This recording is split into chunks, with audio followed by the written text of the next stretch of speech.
Fellow gamers, can we please disembark the hype train? We've been down this road countless times before. I'm not trying to be pessimistic. I'm also not trying to be optimistic.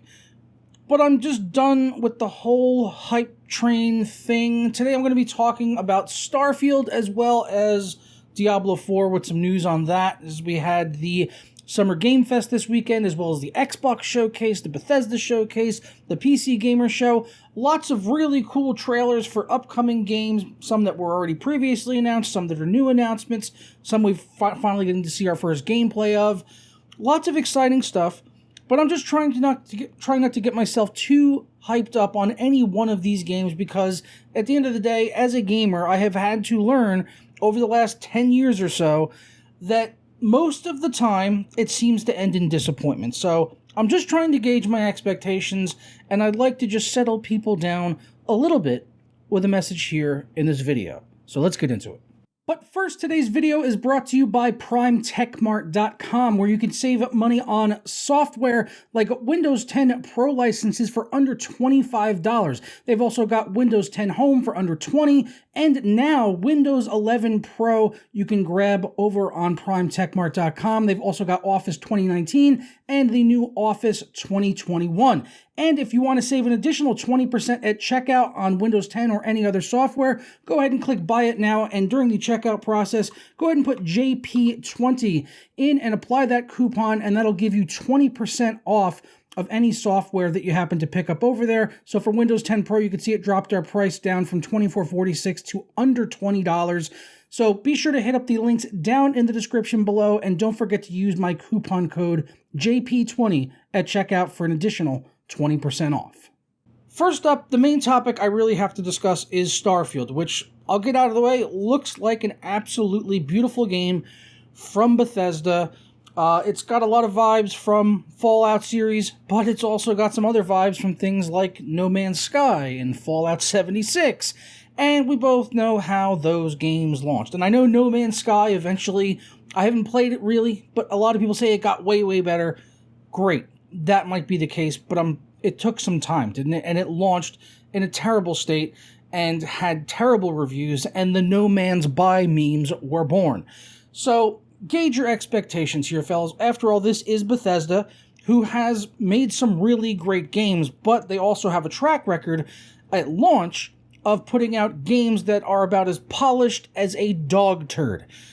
Pretty much the whole Bethesda polish thing is a meme as well. It's not great usually at launch, and typically a lot of the things some things don't even get fixed over time, and modders end up having to fix those things, and who knows if modding will even be a major thing with Starfield, if it's always online or anything along those lines. But, it could be really good, but it also could be completely and utter shit. My main concern is that gamers have been super hyped for Starfield for quite some time. Every time a conversation comes up, it's like, oh, what game do you really want to see more gameplay of, or what are you most excited about coming out in the coming future? And I swear, eight or nine times out of 10, it's usually I see people saying Starfield, I want to see more Starfield. And, now we saw it, beautiful looking game, but I have my concerns. As I said, Fallout 76 was a thing. It still is a big, fat pile of shit thing. And then there's, the game is kind of pushing too far with this whole, thousands of planets procedurally generated, which gives me the No Man's Buy vibes. No Man's Sky, I said I wouldn't do it. I'm not going to make fun of them. It gives me those vibes as well, which gives me a lot of concerns. And I know that kind of stuff is really incredible. I've enjoyed stuff like that with Elite Dangerous, but let's be honest, that game only had so much that you could really do in it, and then you kind of got bored of it. At least I did anyway. So I would honestly, if it was my preference, as exciting as it sounds to have thousands of planets to go out there and explore, after a little while you end up kind of just seeing the same shit over and over again. Am I right or am I right? Exactly. So I would rather see them focus on maybe doing a few dozen planets and do them really, really well and make them just packed with content and rich and luscious worlds and lore and things to explore and do, and world building and all of that kind of stuff is what I would really like them to focus on with something like Starfield. Otherwise, it just gets all samey at the end of the day, and I'm just trying to refrain my hype because it does look good. I love sci-fi, I love first-person shooters, I love exploration and world building and RPGs, role-playing, all that stuff. It's all sounds really great on paper, but the person that presented this was Todd Howard, who, from Bethesda, is the same exact person that promised us the fucking world when it came to Fallout 76, and I wouldn't crap into a plastic bag for that man. All right, it's a bad game. It's still a bad game, and it's always going to be a bad game, cash grab piece of shit. So just let's gauge our expectations. I mean, after a look at Diablo Immortal recently, right?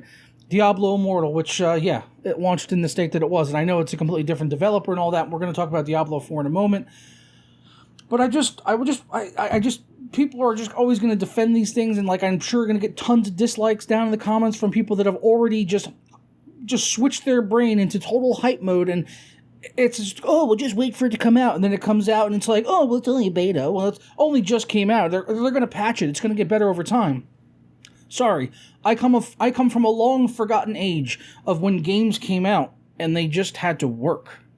And then developers and publishers got completely lazy as the internet became more advanced, and they realized, hey, we can push out a game that's 75% or less finished, and then just update it afterwards, and over time gamers will get used to it and even defend our shenanigans of putting out half-assed, half-finished projects. And, it's just, I'm not saying that Starfield is going to be that, but it's happened too many times for me to get too hyped about any one game or another. So whenever we have these big, weekends like E3 or Gamescom or now Summer Game Fest and all of these showcases, I just try to hold my expectations off a little bit. But Starfield is supposed to be coming out in 2023, and I believe it's going to be on Game Pass as well, which is nice. So that was actually a great thing about the Xbox showcase, is that like pretty much every game I saw getting announced was like on Game Pass. So I was like, wow, there's a lot of great looking games on here, and I'm not going to have to take any money out of my pocket for any of them except for microtransactions. Speaking of microtransactions, Diablo 4 finally got some proper gameplay, as well as some other cinematic trailers and things of the like. And Diablo Immortal aside, I'm not trying to compare this to Diablo Immortal necessarily or anything like that. That was its own thing. So I think some gamers, at least going into this whole Diablo presentation for Diablo 4, they were kind of already of that mindset. Like, well, Diablo Immortal just happened, and we all know what Diablo Immortal was with its microtransactions and everything. So people were a little hesitant to just jump in, head on with Diablo 4 and get too hyped about it. And that's really the kind of caution that I think gamers should have about any of these titles. But gameplay-wise and stuff, Diablo 4 visuals, graphics, all looks great. Honestly, I'm very excited to play this game. I'm honestly hyping myself up more for that than I am for Starfield, and I do hope that it comes out and that it's a great Diablo game. Visuals look fantastic. Let me know down in the comments below what you think about the updated visuals on the new Diablo 4 game and the gameplay and all of that. But it looks great, and I really like the fact they talked about the some couch co-op and stuff you could do on the game, and that they're looking to putting in cross-play and stuff like that. So all sounds really cool as far as Diablo 4 is concerned. The one thing that does have me a little bit worried is that Adam Fletcher, the head of Diablo's social media and stuff, tweeted out saying that Diablo 4 is coming out a full-price game built strictly for the PC and console audience. So that should put some people's minds at rest. It's not for mobile, and it's not going to be a free-to-play complete cash grab like Diablo Immortal. But he goes on to say the game is huge, and there will be tons of content after launch for all payers. Freudian slip there. I meant to say players. I read it as payers. Honestly, we're not that far off. One fucking letter, eh? So, tons of content after launch for all players. Paid content is built around optional cosmetic items and eventually full expansions. We will be sharing more info soon. So, the optional cosmetic items, paid microtransactions type of DLC is really what has me worried about Diablo 4. And, I know a lot of people want to say, oh, well, it's just cosmetics. It doesn't really matter, yada, yada, yada. But it does to a point, because when they have this paid cosmetic stuff, it usually means all the best stuff is reserved for that. And, you may not care about cosmetics, but a lot of people do, especially in a third-person, isometric type of game where you can see your character at all times, and you're going to be playing on there in PvP, and some guy's going to have, like, some fucking badass, like, flaming dragon wings, and you're going to be, like, walking around wearing a tin bucket for a hat. You're going to be like, man, I feel kind of left out here, and I don't want to go spend $50 on a fucking cosmetic kit.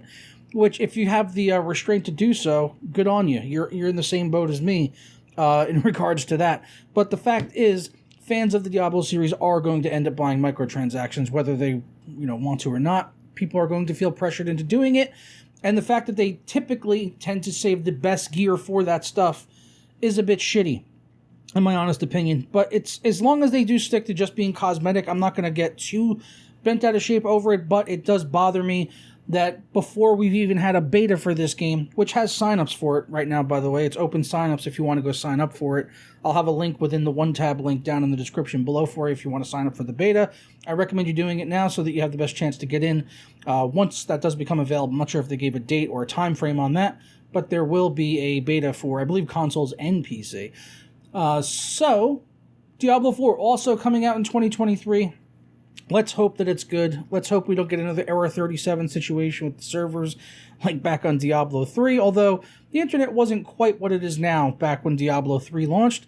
So let me know your thoughts on everything we talked about here down in the comments below, especially, just the Summer Games Fest and all of this past weekend in general, the PC Gamer Show, the Xbox and Bethesda Showcase. It was more or less E3, but just all online, which I honestly preferred. Makes a lot of sense. You don't have to gather everyone in Los Angeles and spend tons of money bringing people out there and hotels and all that stuff. And it's just all online, and everyone's going to consume it the same way anyway. Everyone's just going to watch it online. Conventions are nice and all, but, it's really not necessary for something like E3, which seemingly no longer exists. And I like that these companies just do their own showcases, and they can do them on their own time frames the way that they want to do them. So I enjoyed this past week and getting to check out all the announcements. If there's anything, I only covered 2 games here, but if there's anything you saw over the weekend that you did get excited for, let me know down in the comments below, as I probably didn't see everything. So I always like to know if I did miss something, and I can go back and watch it and check out the trailers or the showcases that they did for those games. So let me know, and I'll catch you guys next time for another video.